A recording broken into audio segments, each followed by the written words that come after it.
There we go. Now we're ready to listen to the lesson. Now, at this point, usually a talking owl shows up to give the message, but we're going to save that one for a different day. All right. My name's Scotty, and I can't believe that Matt gave me the mic on my last day. I can say whatever I want. What is he going to do, fire me? What's going to happen right now? And I'm sure you're wondering, Scotty, what's the real story? Scotty, why are you actually, stepping out? And I'm sure, what's the dirt? And I'm here to tell you the truth, NBC. Did you know Matt puts Cheez-Its on his ice cream?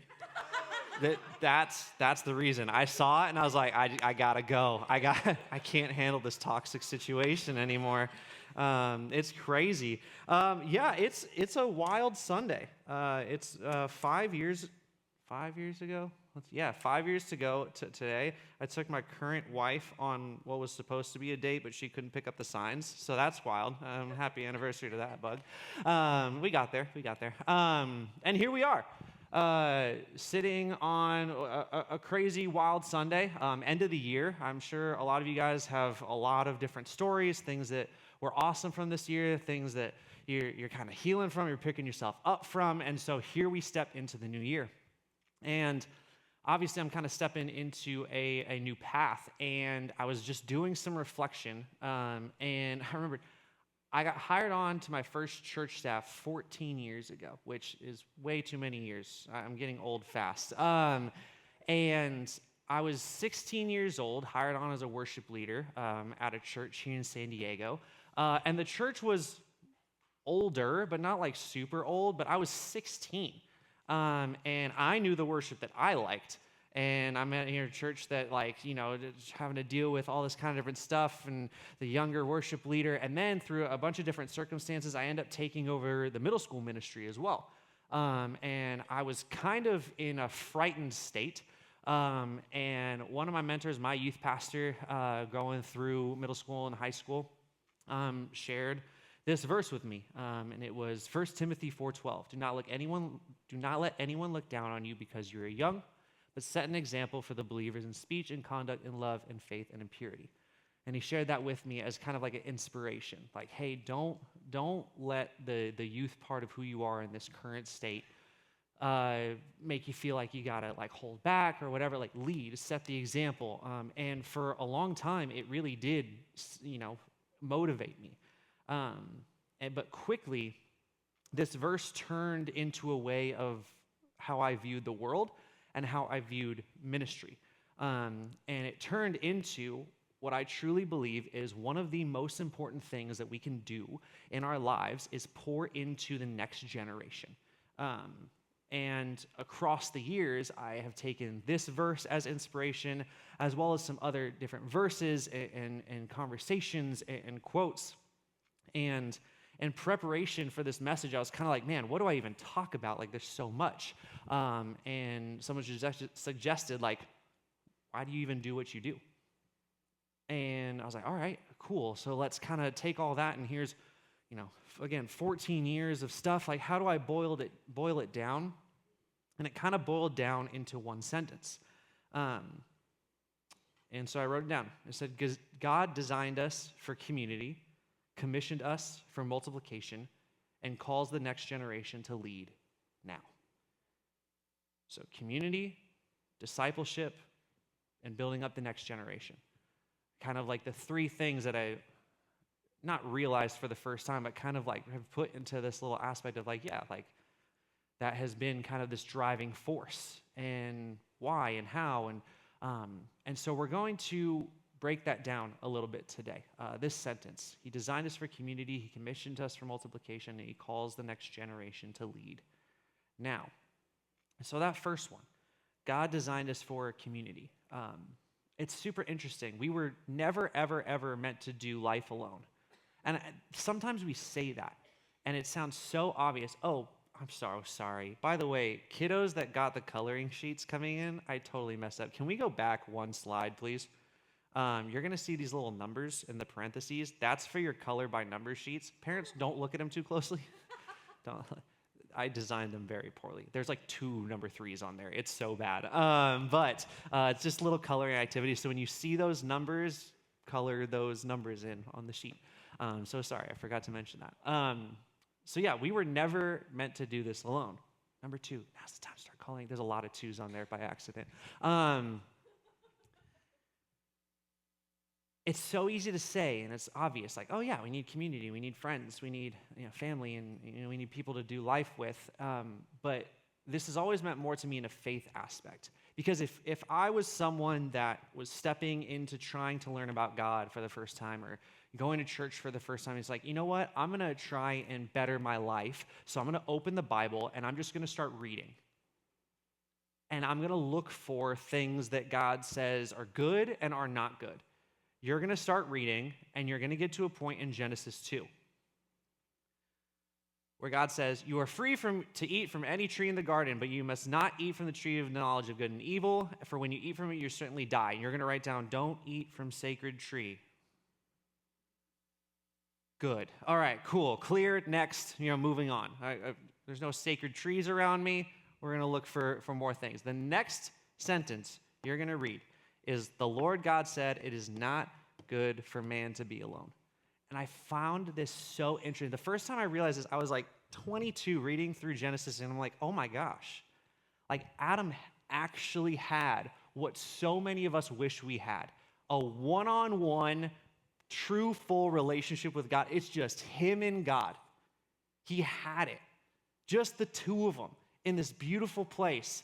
And God looked at it and said, nope, not good.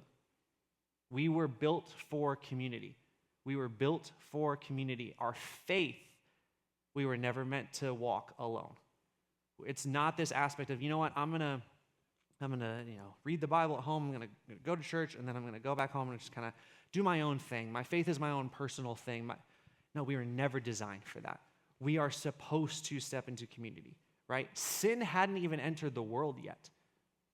And like I said, he had a perfect environment, direct relationship with God, and God said, nope, something is missing. We need people around us. It is vital. It is so important so that people can celebrate with us when there's wins and lift us up when there's losses, right? There is a relational community aspect about how God designed us, because he in and of himself has community, right? With the triune, the God, the Father, the Son, the Holy Spirit, right? There has always been community, so he designed us in the exact same way.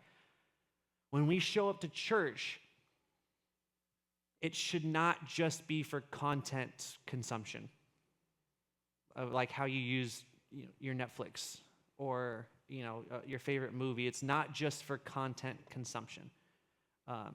It is made to create community, to form community, and to build people up and help as we all walk and stride to be closer to God and to be more like Jesus.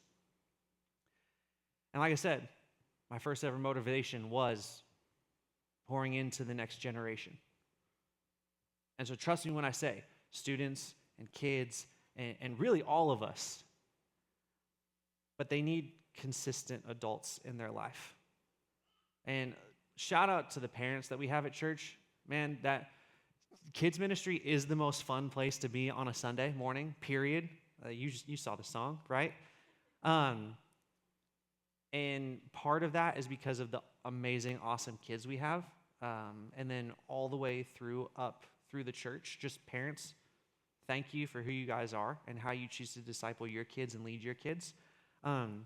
But they also need consistent adults around them in all of their aspects of life.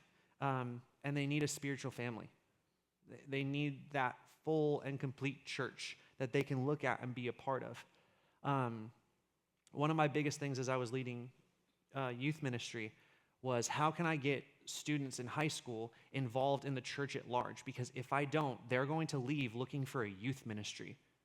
And they're going to go to all these different church communities and realize, like, oh, wait, that's not what I just left, and so this might not be where I belong. And then they kind of get lost and stuck and trying looking for their old youth ministry experience. But how do we get them involved in the church? That's always been a mission here, right?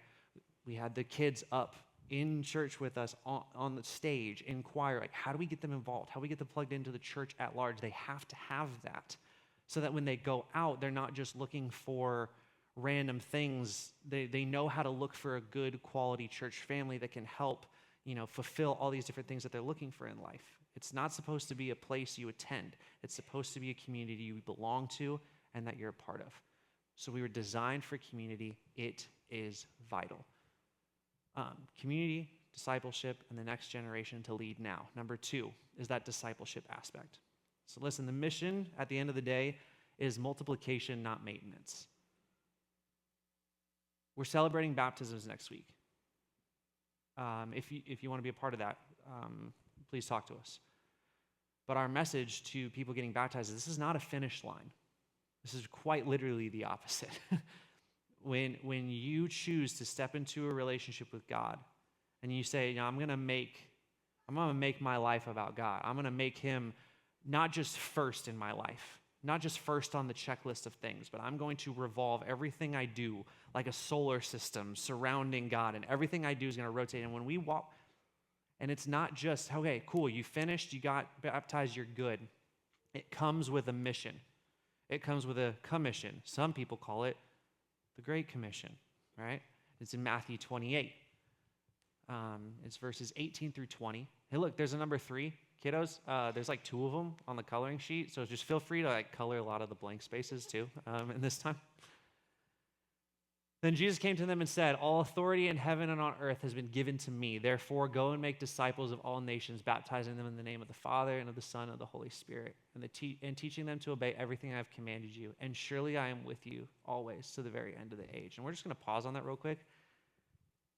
I love that Jesus says, and don't worry about it, I'm with you in that. It is not like, you go to work and you get your next assignment. It's like, get this done by the end of the week, and if not, you're in trouble, good luck. It's not like when we go to school and it's like, you have a test, here it is, head down, keep quiet, good luck, right? Here's your homework, go home, get it done, we'll see you, and we'll grade it, right? He is acting as I will be with you in each step of this way. Man, God is so good in that manner. It's not like, good luck, have fun, right? I am with you to the very end of the age. But there is a mission here. It's not going and building comfortable churches that we can all show up to on a Sunday, get our sermon fix, feel good, sing Oceans again, and go home, right? That's not what it's built for. That's not the mission, right? It's not to protect traditions. It's not to just I have my little small group and I'm good. We're so good. It is making disciples. It is reproduction. It is replication.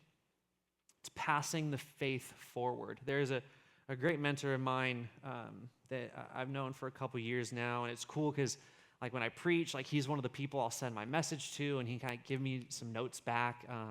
His name is Jeff, and he lives up north in LA, and he has an amazing message that he gives about the Great Parade.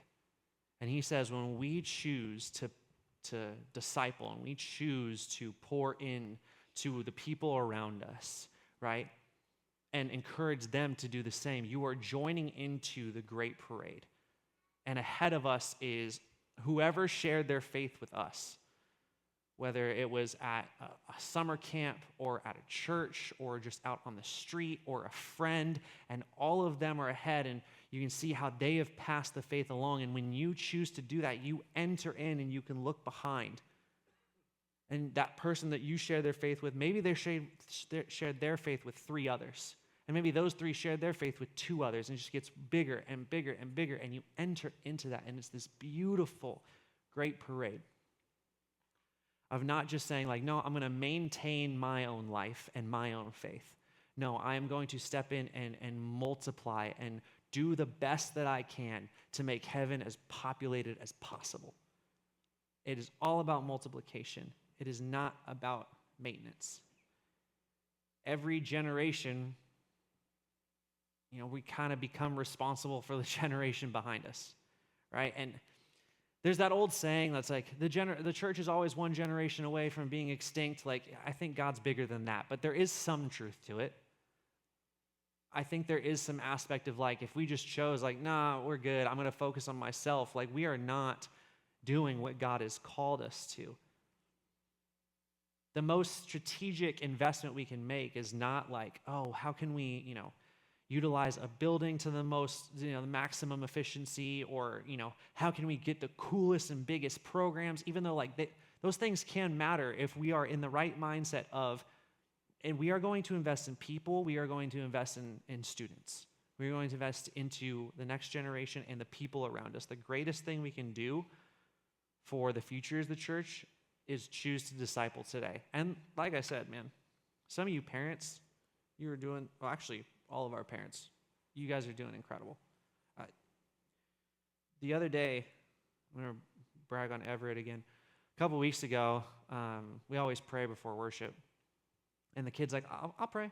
Well, yeah, go ahead, Ev. Like, dude stands up, recites the Lord's Prayer in front of everyone, just bang. I was like, you're like 5. What's happening right now? Oh my, okay, cool. You guys have heard a lot about the different books of the Bible memorization things going on, right?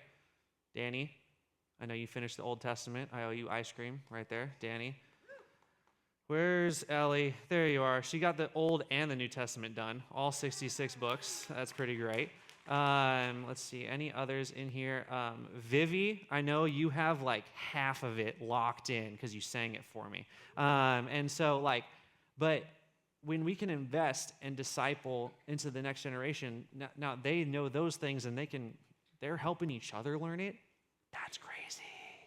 That's crazy. They sit next to each other when we do our song practice for the books of the Bible and show them their list and no, the next one is, that we have a joke in kids ministry, right?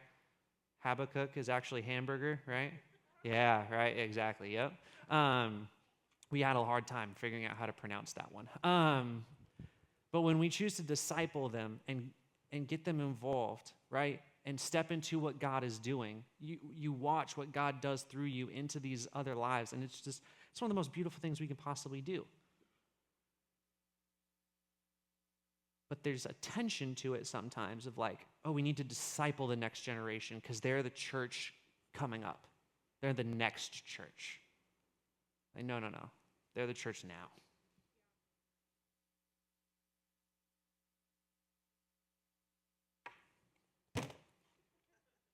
I was getting so good. I was doing so good.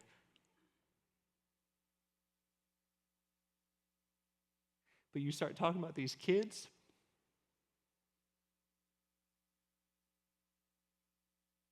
It's a beautiful thing.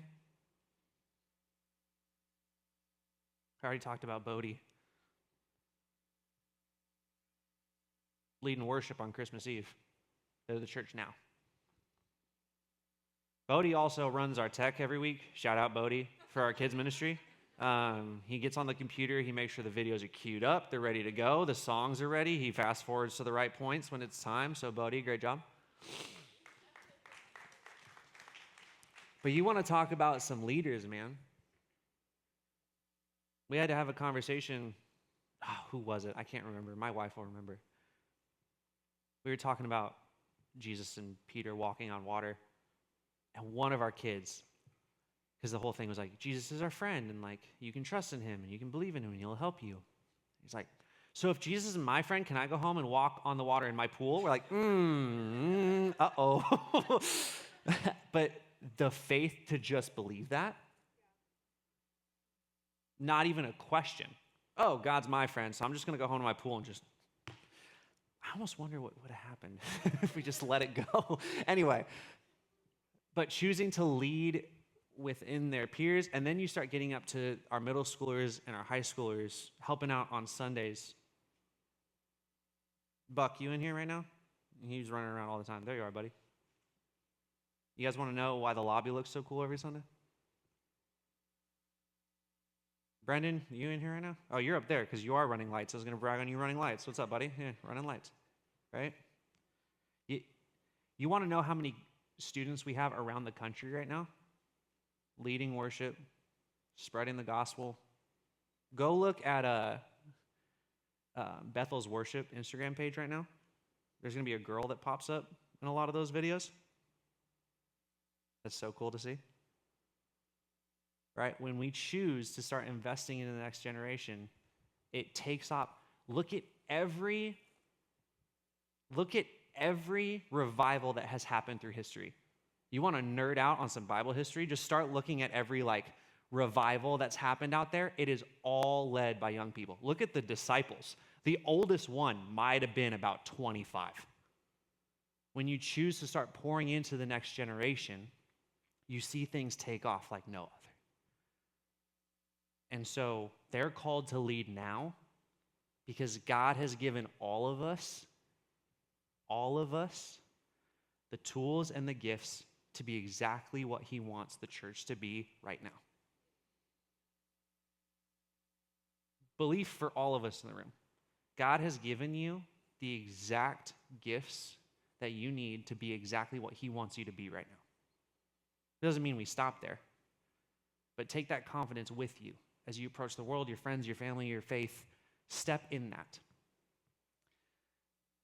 Because that verse, that 1 Timothy 4:12 verse, what's happening is there's a guy named Timothy, 1 Timothy, who has taken on leading a church in essentially what is kind of like what would be almost a modern day Vegas.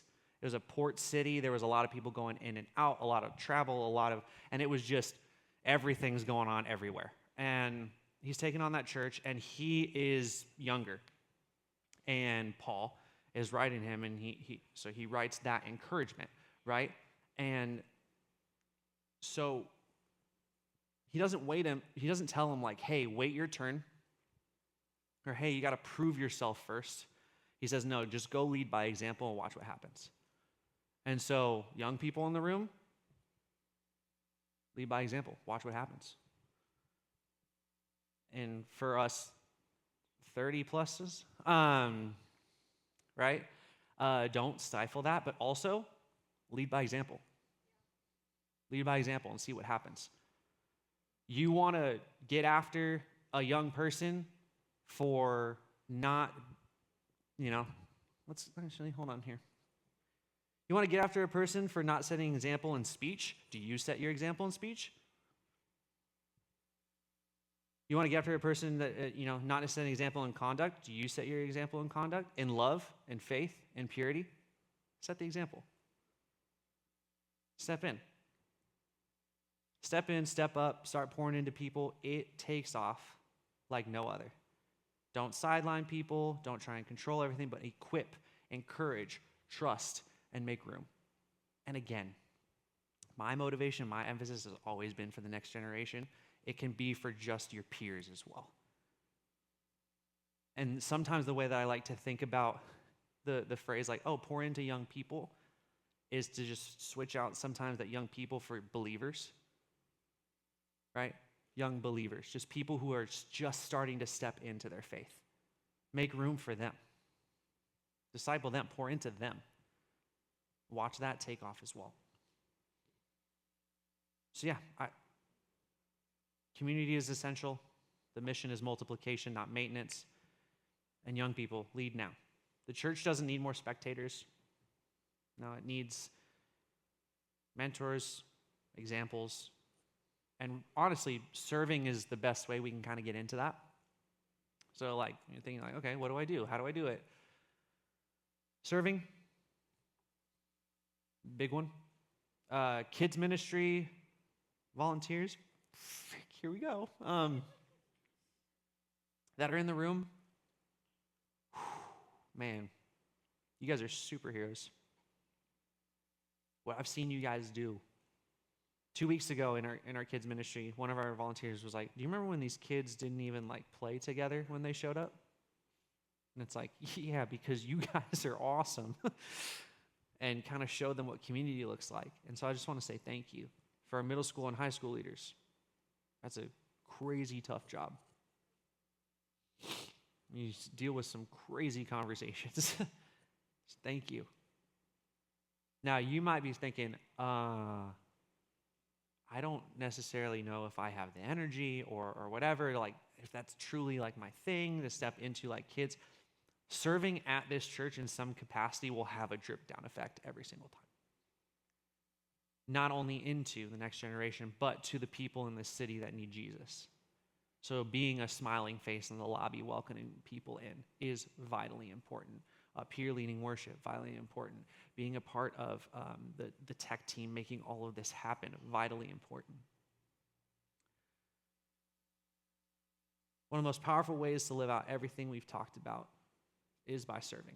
Serving is where community actually forms, because you stop doing life alone and you start walking alongside other people. Serving is where the mission becomes real, because discipleship doesn't just happen from a stage or in a big room. It happens through consistent relationships.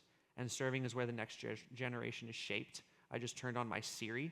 That's awesome. Don't start talking, Siri, please. Serving is where the next generation is shaped, because kids and students don't need lessons, they need examples. And here's what I love about it, is you don't need to be an expert. You don't have to have it all together. You just have to be willing, and God will use you. He doesn't call the qualified, he qualifies the called. He will just use the vessel that is ready for him to use. There's a great story in Kings about a widow who is in debt, and she's like, what am I going to do? And the prophet tells her, like, go find every vessel you can. And he asks her, like, what do you have in your house to sell? He's like, really nothing left, and I have this jar of oil. He's like, great. Go find every vessel you can and just keep pouring the oil. And so she does. And he's like, sends her sons to like all the neighbors around. He's like, go find like their Tupperware and like all vases and stuff.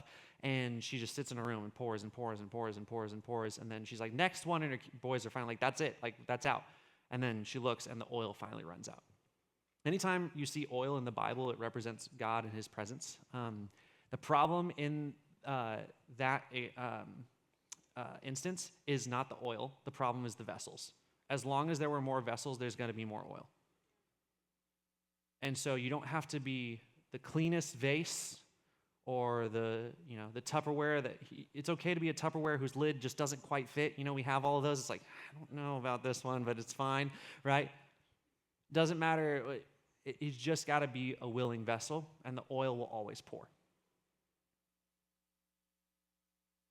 Some of the most impactful moments I've had over the years didn't happen because someone had like the perfect words to say. They happen because people show up consistently. That's the truth. And so if you're looking for a place to belong, a place to live on mission, or a chance to invest in something that truly lasts, it's here.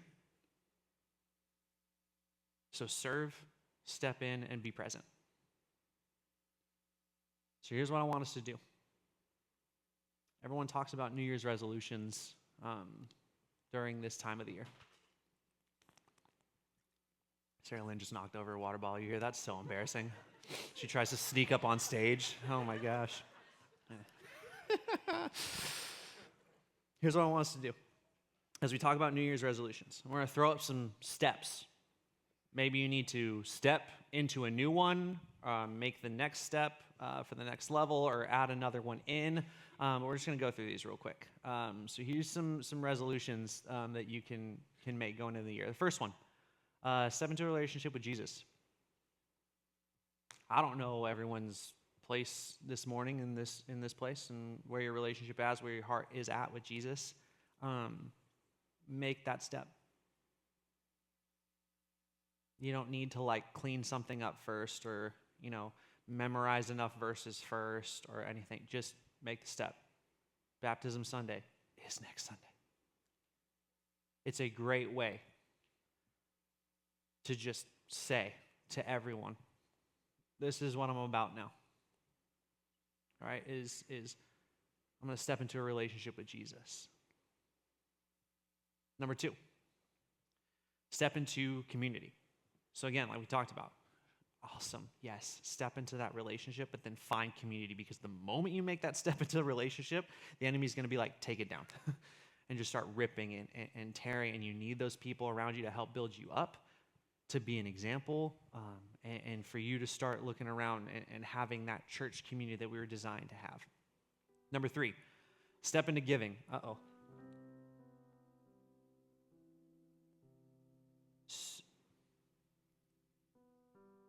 I can say whatever I want.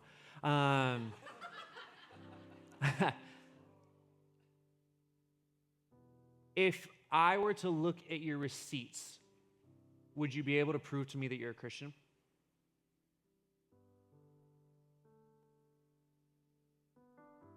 Ah, man, I'm in your bank account now. Oh, that's not good.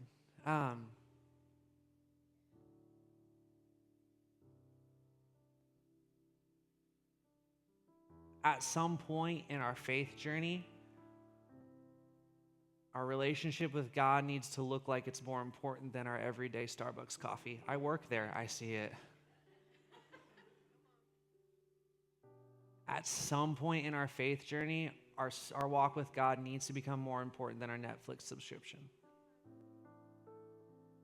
At some point in our faith journey, our walk with God needs to be more important than fill in the blank. And listen, like that, the year-end giving campaign is happening right now. Yes, like if that's what you want to step into and give to in this moment, like yes. But I'm also talking about like, is there a regular rhythm in your life that shows that your faith walk in Jesus matter in your finances? It is so tough to deal with and grip with. But if it's like a budget, like, I don't know, I don't have, if you can't live on 90% of what you have, you can't live on 100%. There's a deeper problem going on. Financial Peace University is coming up, by the way. You get a discounted sign-up if you sign up before the end of the year. And go through that class, and in 2 years, if I'm wrong, call me. But when we choose and say that we're going to revolve everything in our life around God, that's a part of it. So step into giving. Next one. Step into serving. We talked about this one all day today. As you're leaving, there is a table out there if you want to sign up. You're not going to get hassled. We're not going to lock the door and say the only way you can leave is if you sign up. But if you would like to step into that in the new year, it's out there. You don't even have to put down a specific ministry if you don't really know. But you just want to step into serving, step into serving. Last one, step into discipling.